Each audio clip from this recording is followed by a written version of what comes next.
Hey, Tom. Hey, Jason. You ready for the big holiday celebration next week? Wait, what's next week? Next week is Christmas, Tom. Oh, that would explain the stuff. What stuff? Now I'm curious. Well, the people with the wearing the stupid hats, and the Pokemon are wearing like different hats now, and I've got like a giant like candy cane looking thing made out of like pine, so it makes the house smell nice. You mean that the giant Christmas trees and packages on the stage for Raw and SmackDown didn't give it away? I wasn't really looking at that. I mean, there's no holiday of tables and chairs and ladders, so. Tables, ladders, and chairs day. We should make that a holiday. It'd be its own. If Paul Heyman ran the country, it would be a holiday. It'd be a day Paul where Heyman, circa 1997. A day where you spend time with the ones you love, jumping off a ladder and putting them through tables. For a $50 payoff. At the end, everybody gets a $5 and a hot dog. And then has to drive to the next town. Please don't cash that until Tuesday. Yeah. Oh, so we got to talk about TLC tonight. Okay. Break down what happened there. And there's another new era in WWE, so we're told. Is it McMahon-led? Of course, all new eras are McMahon. Well, yeah. Duh. Come on. How else do you make things fresh without the McMahons? I don't know. Like, I watch cooking shows, and they make fresh ingredients, and McMahons are always involved there. Do you think Vince owns a Subway franchise just so he can run around yelling, "Oh, eat fresh"? No, I don't think that happens at all. That Jared kid got the raw end of the deal. Oh, God. All right, let's just start this. Tom, can you do me a favor? What can I do? Can you ring the bell? Anything to stop this. You're listening to the Cheaters Never Pin podcast, a proud part of the Section 328 network, bringing you all the best in wrestling from WWE, New Japan, and beyond. Now, live from ringside, it's Mr. Workrate and JC. Oh, buddies, it's the Cheaters Never Pin podcast. Saved by the bong. My name is JC. Here next to me at the commentary table to the stars is my good buddy, Mr. Workrate, Tom. Always a pleasure. Sometimes less, sometimes more, but a pleasure nonetheless. To not know where that cold open was going to go, we went full Barry Bonds and I jacked it out of the park, brother. Wait, are you implying that Barry Bonds used illegal performance-enhancing drugs? I went full Rafael Palmeiro and went to Congress, brother. Okay, well, you can rap, Raffy. All right. Hey, man. Don't like him. I have to love him. As an Orioles fan, I have nothing but love for Rafael Palmeiro. He still wants to play. He's like 54. He wants to play. Fine, we'll take him. Don't care. He's better than Chris Davis. Well, true. Better than Adam Jones in the last 2 seasons. Anyway, this is a wrestling podcast. And we're going to talk about wrestling now? And not my terrible baseball team. I thought you were talking about Adam Jones, who is the actual given name of Pac-Man Jones, who wrestled for TNA for... Well, did he actually wrestle, or did he just show up in that match? He was the tag team champion. No, he wrestled in that match. Didn't he? Or am I thinking of someone else? No, he... Did they have another football player wrestler like a year and a half ago? And everyone was like, that was actually really good. Oh, that was D'Angelo Williams. That's right. Okay. Yeah, he was actually very good, and I don't understand why he's not doing that now since he's not playing football anymore. Because he's got that FU money. He don't care.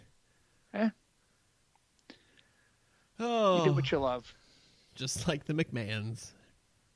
$3 billion of FU money. But before we get to that, let's talk about TLC, Tom. Sure, let's talk about that. Yes, that was a show. which is my entire statement on it. Which I don't know if anyone who listens to this show follows us on Twitter at CheatersMVRPin, which I'm probably sure you do. That's what I like to tweet when I have no strong feelings about anything. Like after a match happens, that was a match. That's how I feel about TLC. Oh, I realize this because I follow myself. I was the one that was actually doing the most of the tweeting for the Cheers Never Pin account through the pay-per-view. You did all of it. I watched it late. I did not watch it live. I understand that, but I did grocery shopping in the middle of it. Oh. So I missed like 2 matches. All right. And then came back for Nia Jax, which was the most inopportune time to come back. Isn't it always? Face breaker! She fit really well in New Japan, just yelling, face breaker! It just sounds like somebody's theme. Why isn't that Nia Jax's theme? Face breaker! I don't know if their CFO sampled that. Face breaker! Wow, wow, wow, wow. And then she's a heel, so you need to put like a air raid siren over the top of it randomly. But one of the different ones, because we can't make it be like Cesaro's. You can't make it like Dean Ambrose's. Yeah. We'll find another one. We'll make it work. All right. Pre-show. Buddy Murphy defeated Cedric Alexander. Cool. Didn't watch it. Sorry. Me either. This is going to be a great conversation about TLC, folks. What I heard, though, I mean, it was a match that you'd expect from those two. And the fact that I don't think anybody really thought Cedric Alexander had a chance of taking the belt back going into the match. And apparently enough people that I saw on Twitter thought it was really close and they had the crowd into the near finishes that it was an excellent match that way. So okay, I'll roll with that. All right, good to and know. Again, I have no reason to believe that it wasn't a good match. I mean, yeah. Well, like we talked about last week, it's Cedric and Buddy. Like, it's going to be a good match. Yeah, but Buddy's been on a roll, man. Yeah. Talk about somebody who's completely rebuilt himself. True, right? Good for him. Also on the pre-show, Elias defeated Bobby Lashley in a ladder match where a guitar was on top of the ladder. And then I think Elias got the guitar, but then ended up getting hit with it by Bobby Lashley. Did I remember that correctly? I don't know. I didn't. Most importantly, does anyone care? Why is this feud still going? It was on the pre-show, so it didn't count. Oh, right, yeah. But it's also important that Elias basically won a match, which was him retrieving something off a shelf. It's two people fighting. If you put Leo Rush on the shelf, is it Elf on the shelf? I now want a Leo Rush Elf on a shelf. Smells like Christmas. Looks like Christmas. Santa, hit him with the poles. No? All right. No. You just killed me dead on that one. For those of you who don't know, I work retail for a living. So my brain is a complete pile of mush at this point in the year. So I just make myself laugh. And this is not the time to listen for entertainment value for anyone other than me.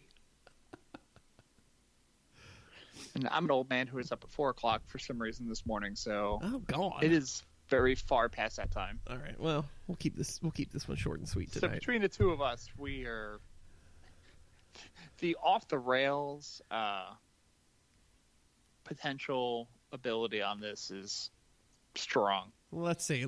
We can keep track of all the off the rails crap I've done. All right, I made a pedophilia joke, and so far I've turned Leo Rush into Elf on a Shelf.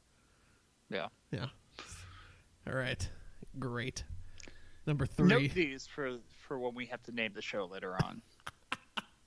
It's already the Elf on the Shelf edition. Yep. And now everyone's like, that's where it came from. Yeah. That's how we do it, kids. It's like the little Easter egg that you look for. You see the name of it and you go, all right, well, let me see if I can figure out where that came from as I listen. It didn't come from the ad read this week, folks. Although it hasn't happened yet, so who knows? I know how I'm looking forward to that. Main card. As predicted by us, because we're like the Nostradamus of wrestling over here. SMRT. What? I am so smart. SMRT. I don't know what that is. That's a Simpsons reference. God damn it, we need Derek on here. I mean, I can call him. You can just it's okay. call him right into the show.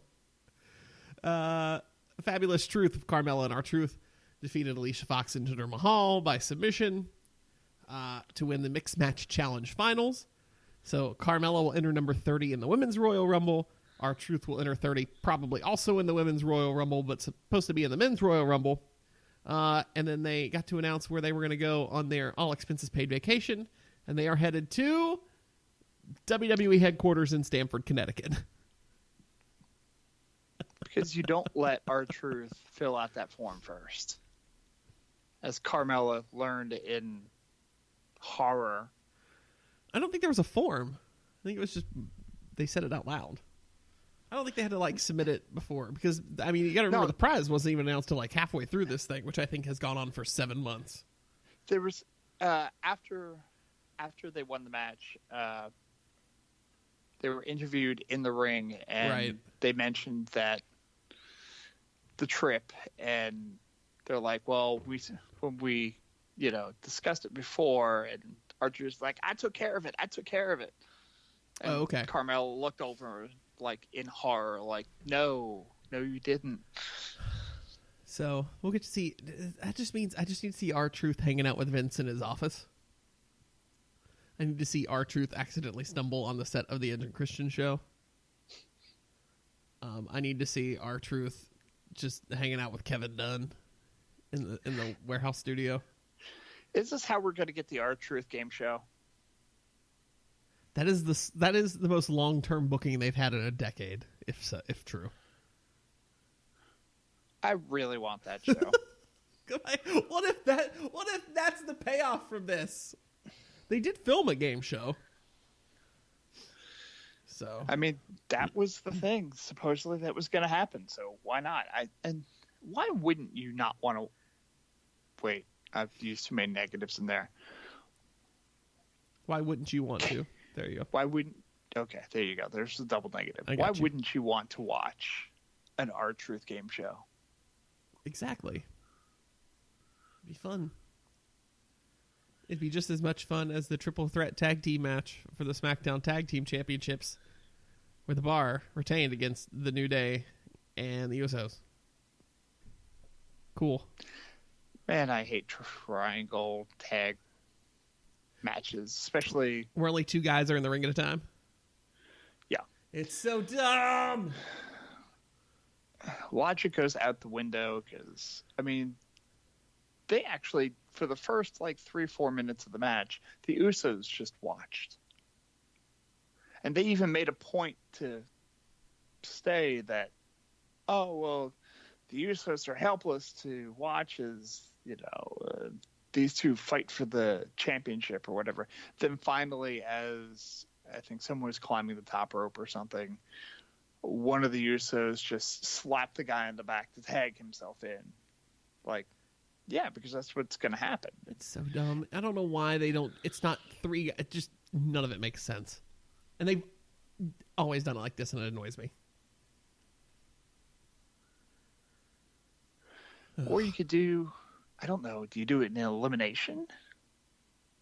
Yeah, put 3 guys. Yeah, that's fine. If you have a single, one-on-one, that type of thing, just have it as an elimination, because then one of the teams doesn't necessarily want to be in the ring. Yeah, that makes more sense. Tom, you're hired. Yeah. But then you don't have the wacky spot, which they didn't do in this one because you didn't have enough wacky teams in there. You only had the one where they convince like two members of the tag team to be the two legal men in the ring, and then one of them realizes, oh, you should pin me, and the other one falls down, and then all the rest of the teams run in to break it up because they realize, oh no, I don't think it's they legal. can pin I don't themselves think and win. I don't think you can have two members of the same team by the rules. I'll have to consult the rule book. Yeah, Yeah, you have that. I do.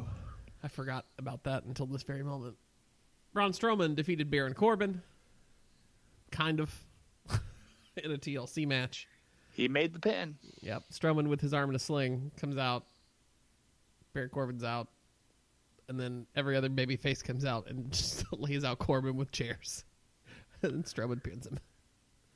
I liked how they did this. I didn't think they could have done it any better. Yeah, that's the smartest. That's if Strowman's not ready to go. That's cool. All right. Done. But you still need the payoff. Yep. You can't have Corbin win. Mm-hmm. And when you get the payoff of Strowman outsmarting Corbin, because he's the smart babyface, and then you get the payoff of all the baby faces that General Manager-elect Baron Corbin had put down, getting theirs in on him. So awesome. I also learned in this match that for whatever reason, if you start a count out, you can break up a count out by playing your theme music. Really? Because Slater and Corbin were in the ring, and Corbin's like, count to 10 and the match is over. And, because you can't make it to the ring or whatever. So they go through and they start to count. And it hits 7, and then all of a sudden Strowman's music plays, and the count. Heath Slater just stops counting. Oh, yeah. Well, that's like theme music can interrupt a pinfall count. Like, think back to, was it Survivor Series 2014 when Sting debuted? Mm-hmm. And Scott Armstrong I forgot who had Ziggler pinned. But he counts the 1, 2, and then you hear the crow, and he just stops counting. Well, oh, yeah, I mean... There's precedence. Yeah, there's... But, I mean, that's like... Yeah, I guess so.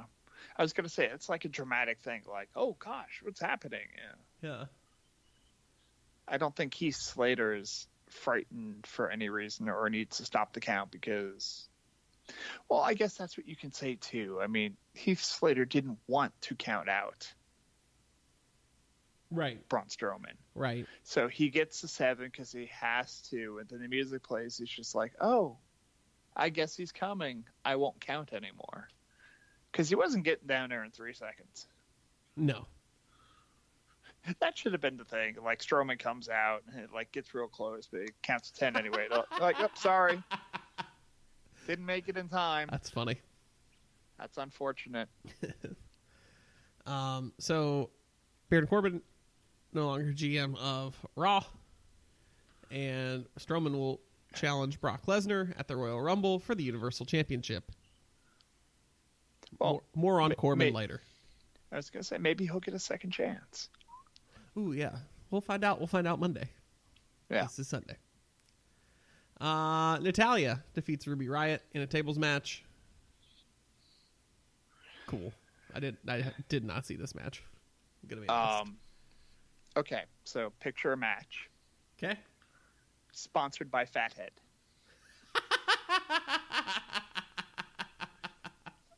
Did you know Fathead makes tables now? Fat table. So yeah, you had the table that had Jim Neidhart Neidhart on it, which was an apparent plot device, which was not broken. God bless it.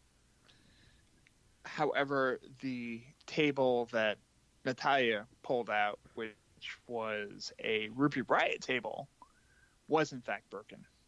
And that's the one Ruby went through, correct? Yeah. Ooh.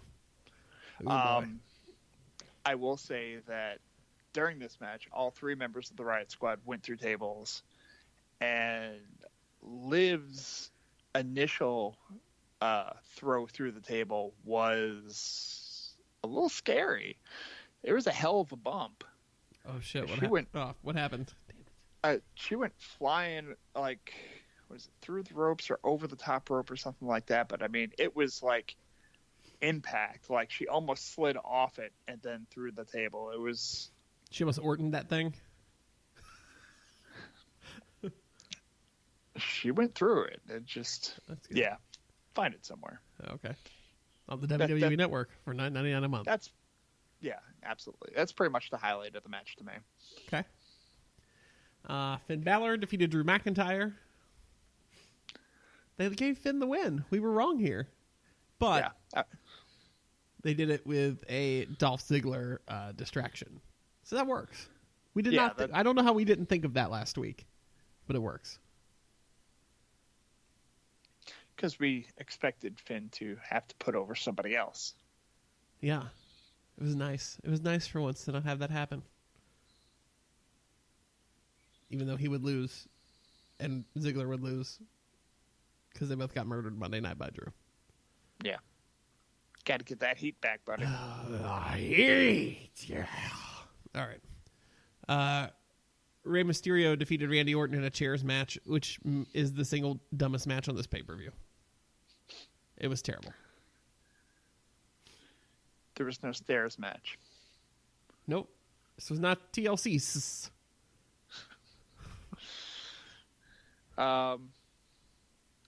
It's like they had to throw another stipulation in there, and we wanted to use these guys, but... Yeah. We had the tables match. You had a ladders match.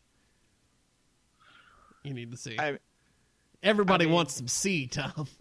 What does everybody want? C. What does everybody need?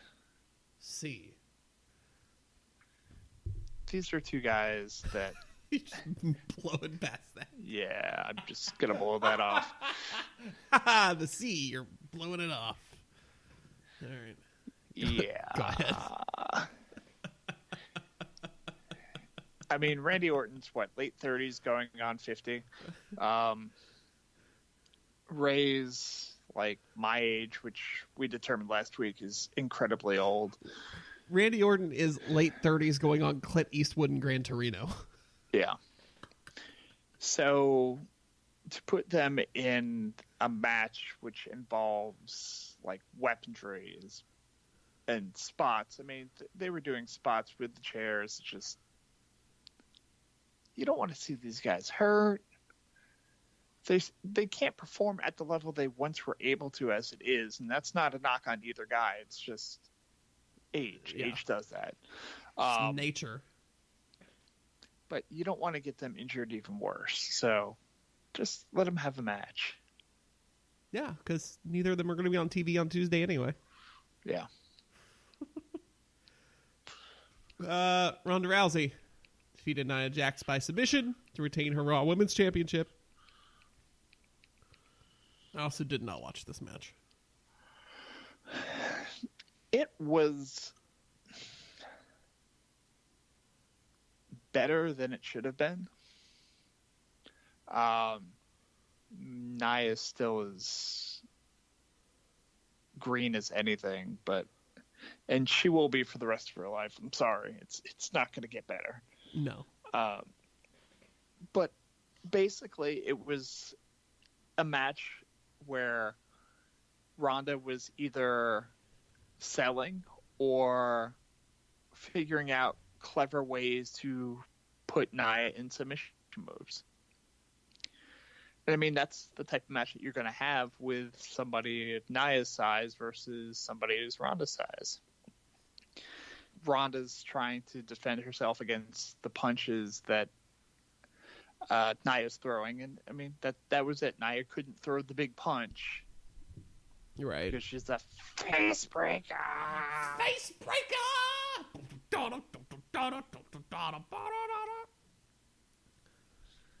So that's what most of the match was. It was longer than it needed to be, but It wasn't as bad as I thought it was going to be. Longer than it needed to be at 10 minutes for a title match. Yeah. Jesus. The new Daniel Bryan retained his WWE Championship against AJ Styles in what was the match of the night, but just because it was amazing. It's Daniel Bryan and AJ Styles on pay-per-view. Of course it's amazing. Yeah. It was, go out of your way to see it. I mean, and again, this is a match that we shouldn't have at this point. Oh, yeah. AJ should not be at the level that he is still at right now, and Daniel Bryan shouldn't even be here. But here we are. AJ Styles should be dead, and Daniel Bryan's brain should be oatmeal. Or vice versa. So who knows? Yeah. Dean Ambrose defeated Seth Rollins in not a bad match, but certainly the most boring match of the night. Oh, man. To win the Intercontinental Championship. I think the crowd was way too harsh on this match. Okay, let's discuss this then. All right, let's go. I'm ready.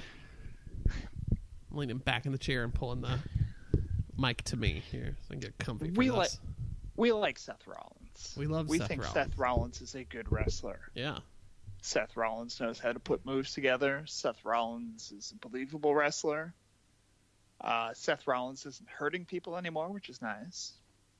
Yeah, it's a nice change. He's no longer face breaker. Why can't I get through a Seth Rollins match without wanting to go to the bathroom? He builds a match, and I don't know if it's him, if it's whoever, and there's got to be different road agents that he's using, unless he's, unless for some reason he is insisting on using the same road agent, or WWE is insisting on putting the same road agent with him. But they're not putting together these matches the way that they should be. No. So now we've got Seth Rollins, but whoever's booking this, and I don't know if it's the road agent or it's him, but this has been going on for entirely too long now, that they're turning him into Larry Zbyszko or Nick Bockwinkel, where the first 10 minutes of the match you can pretty much throw away, and it's the slowest build ever. Yep. This is not 1984. This is 2018, for Christ's sake. Just, you have high-impact moves. You have interesting moves. Just use them. Just somebody on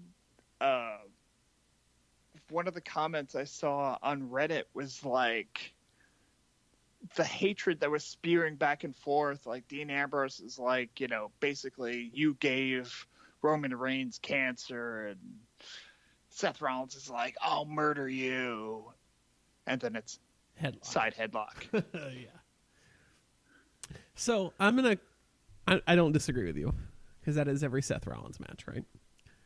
My counterpoint to that is, tell me when Dean Ambrose has ever had a good match.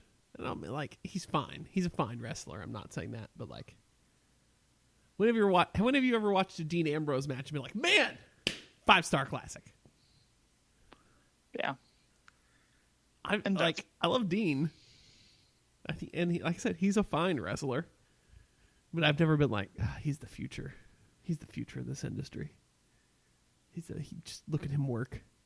Never once when I think about Dean Ambrose do I think of his work in the ring. And I mean, I remember people saying with Ambrose how he was going to be like the next Piper. Ugh. And or when he was on that babyface title run. Oh, he's stone cold. I don't remember that. I just remember coming out of the Shield, oh, well, he's the Piper. It's and looking at it, go, all right, well, I understand what you're saying in the sense that Piper also was not necessarily a technically gifted wrestler in the sense of, fascinating holds or anything like that. He was a puncher and a kicker and a brawler. That's what he was. Right. But he made it interesting, and you're right. I mean, Ambrose's moveset is not interesting. Rollins has an interesting moveset, but it's the slow build. So you put the two of them together, and yeah, it's going to be boring as hell. Uh-huh. Especially going into the match, it's something like TLC where you have all these other stipulations, but they don't. And then you go into this supposed grudge match between these two that has been built up over the weeks, and they just kind of go into it like, well, this is the first round of a tournament or something. Yeah. Like, I will give them both credit for that. They were put in an impossible position here between that Bryan Styles match and the women's triple threat. Yeah. With no stipulations or anything. So that's not good. But again, you have to know that and shape the match around that, right?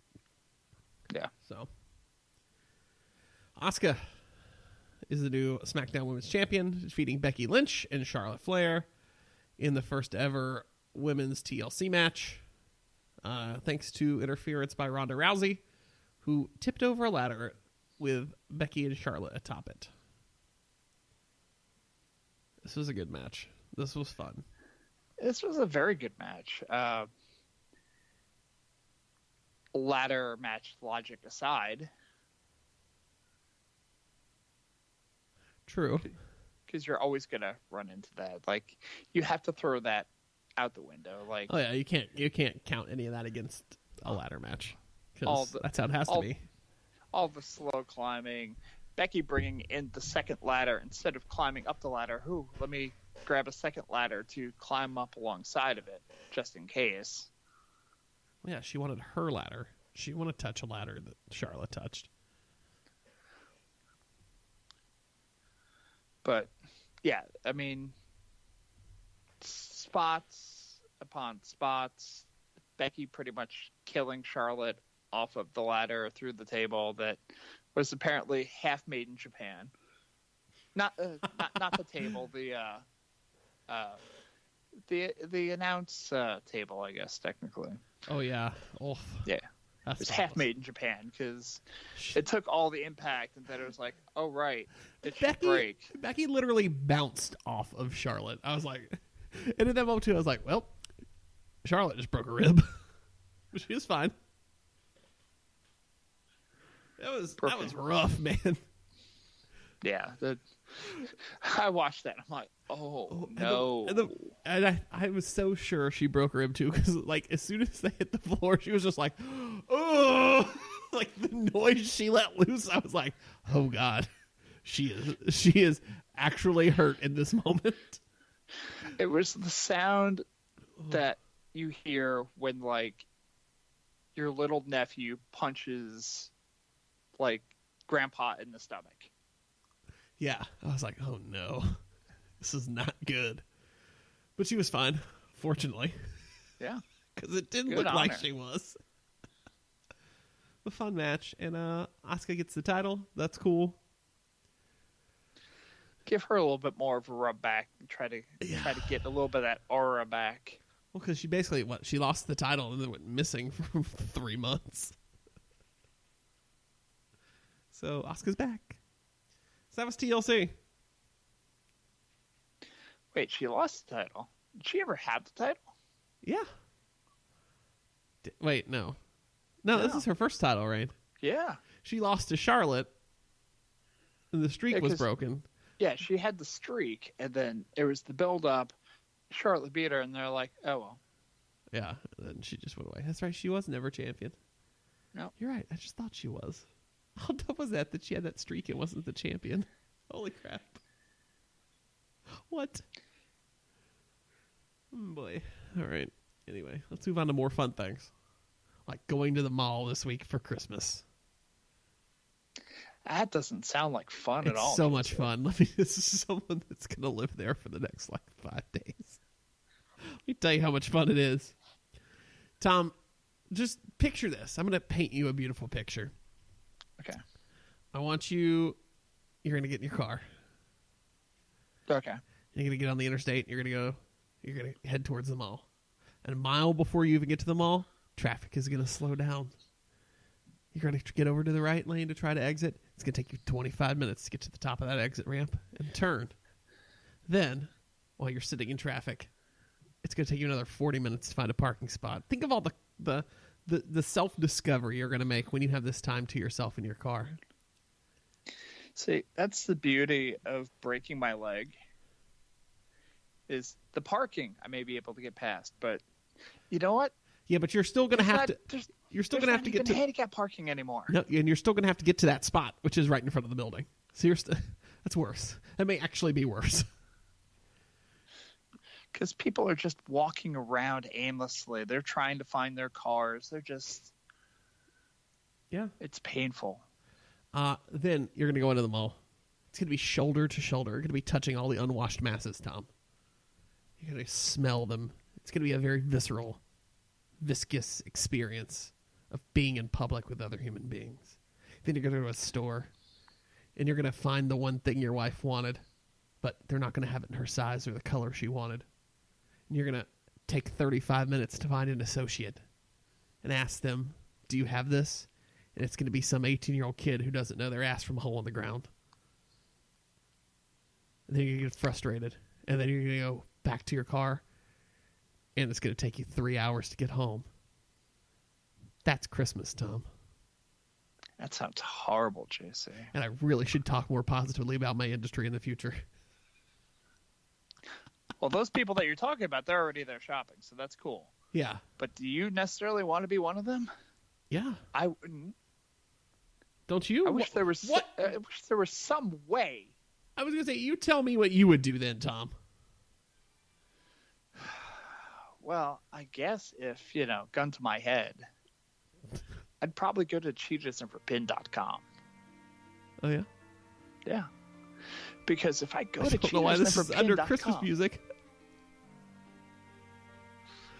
because you mentioned gun to my head, and So now we're playing funeral music? Nothing says suicidal like the holiday season. Yeah. Oh, God.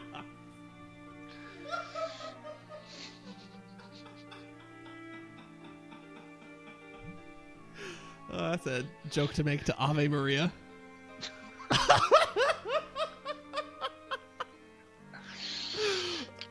But anyway, continue. go to cheatersneverpin.com and scroll just a little bit if you need to, and find the Amazon.com button. Click on that button. That takes you to Amazon.com. Amazon.com, you can buy all those things that you were thinking about buying at the mall that they didn't have the size and they didn't have the right color.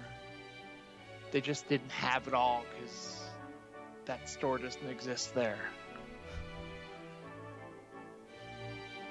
What do they have to do again? Sorry. I don't know if you've ever said it.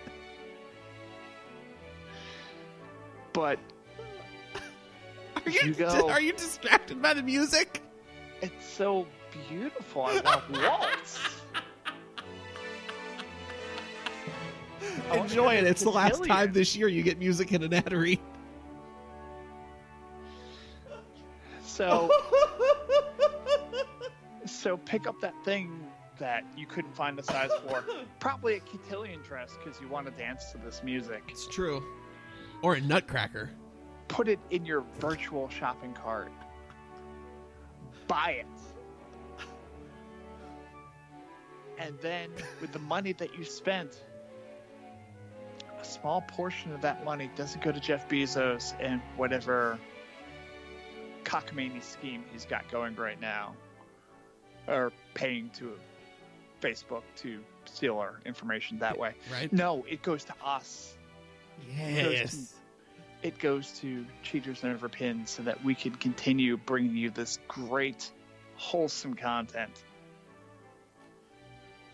That's and maybe of maybe all days, you're going to use the word robot. wholesome. Of all the podcasts we've ever done, this is the one where you're going to say wholesome. Well, we've been wholesome the last couple of weeks. Why not? That's true. Go to cheatersneverpin.com, click the buy on Amazon button, do your shopping before it's too late. Give us a portion of your monies.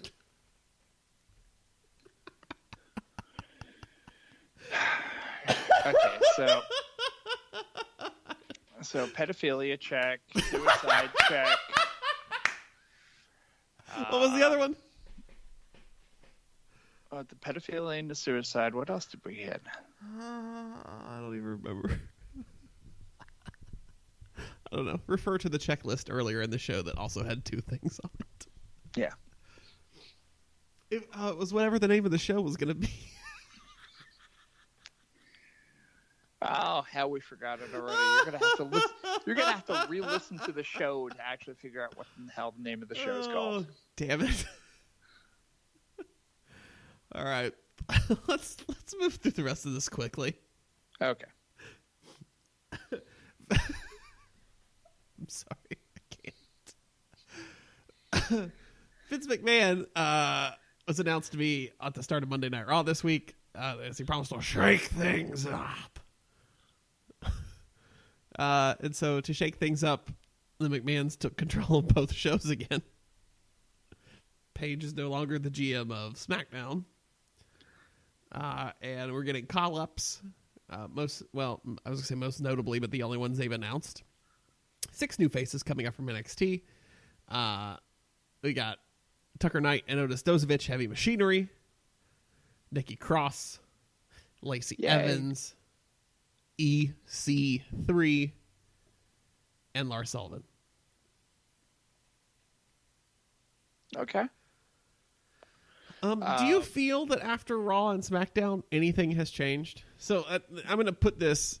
Yeah, go ahead. Answer that, and then the end of this segment will be the beginning of Pin Mail, because there's a question that ties into this discussion. Okay. I will say this.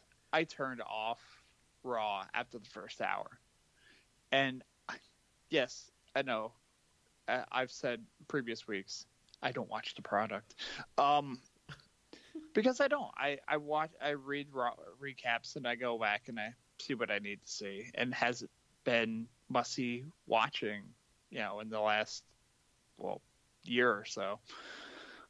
But the fact that Vince was coming in and that all this shake-up type thing was being promised, I was like, all right, fine, I'm going to check this out. And the first hour of Raw was the same stuff that it's always been.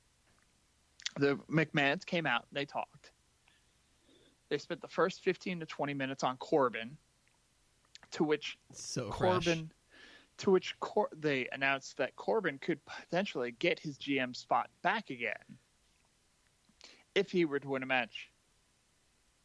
And they did the exact same thing as Braun Strowman angle the night before. And I kind of got a little pissed at that. I will say I appreciated that, though. It was nice to, on TV, give that blow off again. But it wasn't necessary. No. We did it already. But it was still fun. And the crowd loved it, man. Oh, yeah. They were into it the entire time. But we're going to give the fans what they want. You're the authority now.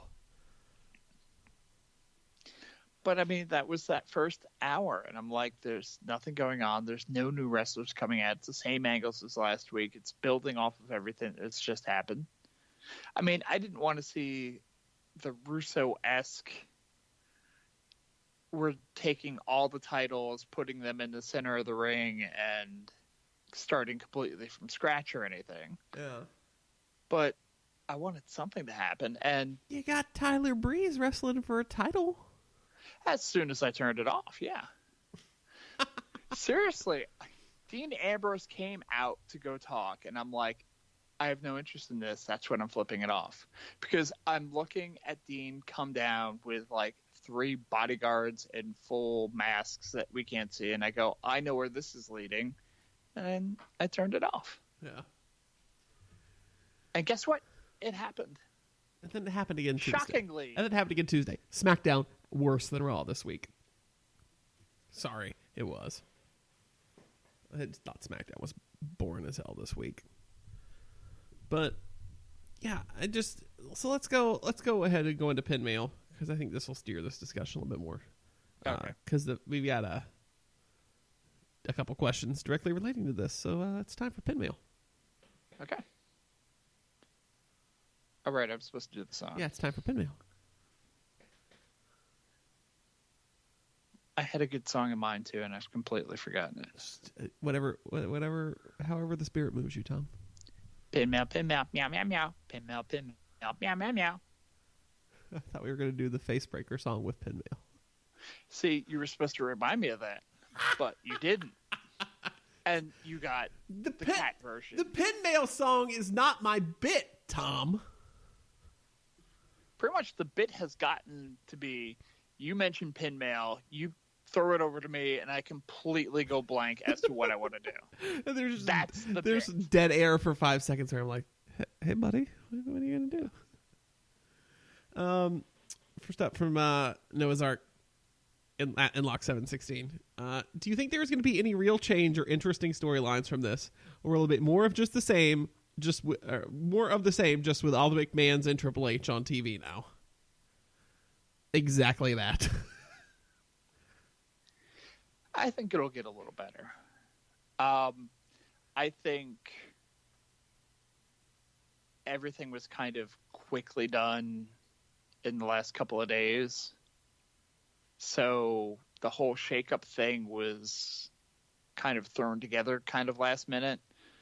But I think that it's going to have more of a long-term effect, at least on some of the stuff. I mean, major plot lines are still going to be in place, but again, you'll see some new people. I don't know what they're going to do with rosters. They keep calling up people. They don't future endeavor anyone, so I have no idea what the hell they're going to do with 900 people on the roster. Yeah, they're like the UFC. There's like 700 active fighters, but you only see the same 20 on pay-per-view. So, and with absentee champions, oh my God, they're the same thing.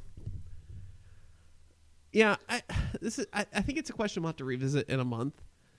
I feel like when we do that in 4 weeks, when we circle back around and go, is anything really different? We're going to be like, well, it feels like they're kind of trying harder and things are a little more logical. You know, they got rid of Lucha House rules. We're grateful for that. And automatic title rematches are gone. We're grateful for that. But is the format of the product going to change? No. And I think that's the main issue, is the way those shows are formatted right now. Yeah, it's Kevin Dunn's still going to shake the camera every time you throw a punch. Yeah, that's not going anywhere. The other question from Kate at Argon Kitten. What the hell are they going to do with Paige since they're removing her as general manager? I'm cranky because I was really enjoying her as GM. Paige here. Oh, Paige here. They said she's still going to have a role. And as soon as they said that, I was like, but doing what? Is she gonna manage somebody? I mean, there are limited things that she can do. I'm assuming they want to keep her on camera. Well, yeah, she's very valuable. So she played the GM role really, really well. Yeah. So if you're keeping her on camera, she's limited to what she can do because she can't wrestle anymore, barring a Daniel Bryan-like comeback.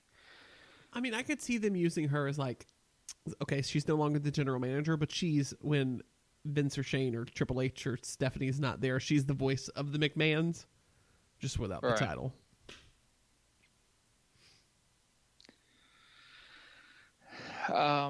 All the work for less pay. I mean, they could put her alongside of some, like, she could be the mouthpiece of some male wrestler. I really think that managers have, I mean, I don't know if it's a thing of Vince hating managers, because I've heard that, but I don't necessarily believe that. Vince grew up in the era of managers. I mean, Christ, the original WWF had like 14 managers. Yeah. And True. I mean, that's the type of thing that you do with talent that can't wrestle necessarily anymore. I mean, that's why you had Freddie Blassie was a manager, and Mr. Fuji was a manager, and Bobby Heenan was a manager. These are guys that either weren't necessarily great wrestlers or just didn't fit in the wrestling thing. And Yeah. I mean, I take it back a little bit from Heenan, because Heenan was actually a pretty halfway decent wrestler. But those are guys that, they didn't necessarily want to use as wrestlers, but they could talk well. Well, Fuji couldn't, but they could talk well enough. So, I mean, they worked in that role. So if you've got wrestlers that you don't necessarily want to see talking, stick Paige with them, stick somebody that can talk with them. Yeah.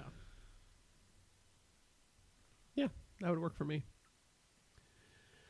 2 more pin mail questions here, and we'll get off this topic and move on here. All right. It seems like they took the belt off Becky really quick. What am I missing? That's from Dan McLaughlin at Caniac176. I think they're freeing Becky up for the same reason they didn't put it on Charlotte, because they're getting to the Ronda match, right? And I think they're going to be switching brands. Probably not until after Mania, but it's best to go ahead and start building up other people for that, because my assumption is Ronda moves to SmackDown by October, because Fox will want Ronda Rousey on SmackDown. Right. I think it was also the easiest solution for that particular match was to get the belt off of Becky, but not necessarily give it to Charlotte, or have one of those be necessarily better than the other. You don't want to necessarily put Becky higher than Charlotte or Charlotte higher than Becky. So in the process, you make Asuka the winner, and Asuka can hold on to the belt for a little while, and builds up another person to put higher there. To use the beaten to death analogy that we've used before, Becky's one that doesn't need the belt right now. Yeah, and neither does Charlotte. They're both over. They don't need it. It doesn't benefit the company or them to have the belt on either of them. So, I mean, I don't even know if it's a thing of, are they going to manage to get the belt off of Ronda so that by the time WrestleMania comes, that it's going to be the 3 of them wrestling or the 2 of them wrestling, no belts involved, just to be able to do that kind of cross-promotional thing where it's not really cross-promotional. Right. Instead of forcing it, like Becky versus Ronda in a Raw women's title match. Like, no, you don't need to do that. But we need to get the belt off of her somehow. But, hey, look what happened. Becky and Charlotte got screwed out of the belt by Ronda. Oh, no, now Ronda's going to have a title match. I wonder what will happen. Right. At the Royal Rumble. Mm-hmm. Yep. Nudge, nudge, wink. Makes things more interesting. Yeah. Final pin mail question from @SOB Must Pay, JB. Your thoughts on Dominic the Donkey? Thanks.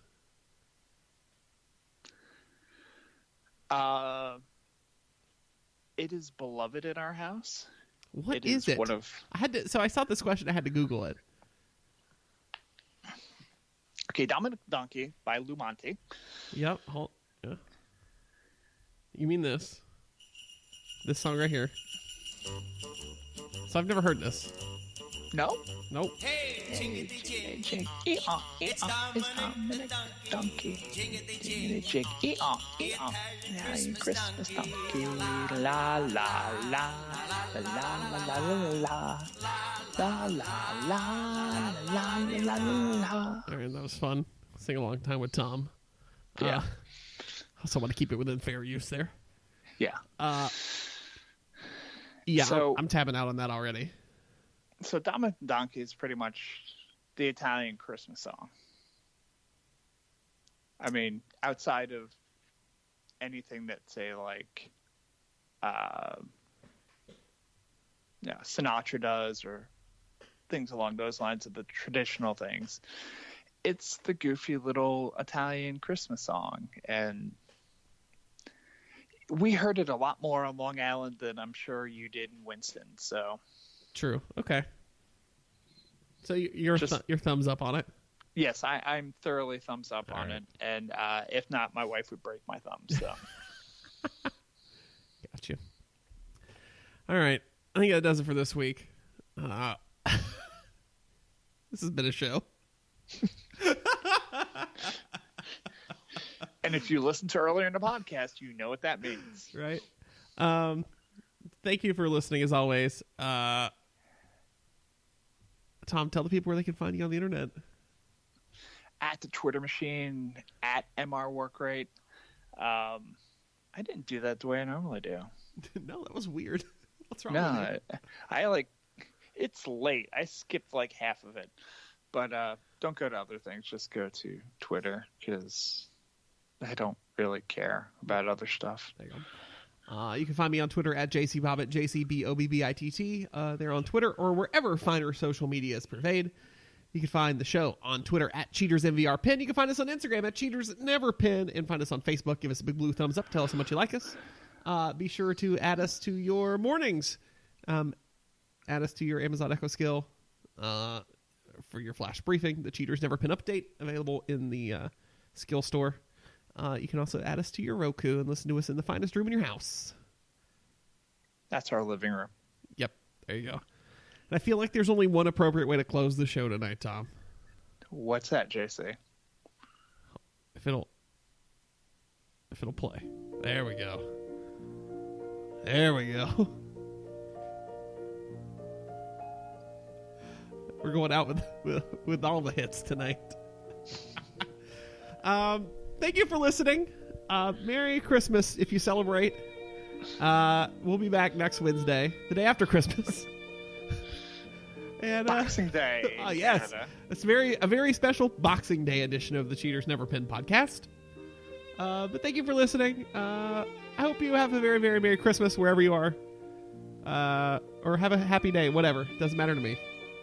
Just enjoy your friends, enjoy your family, enjoy life. It's Christmas. Yeah. So that'll do it for us. I'm JC. I'm Tom. And we'll catch you on the flip side.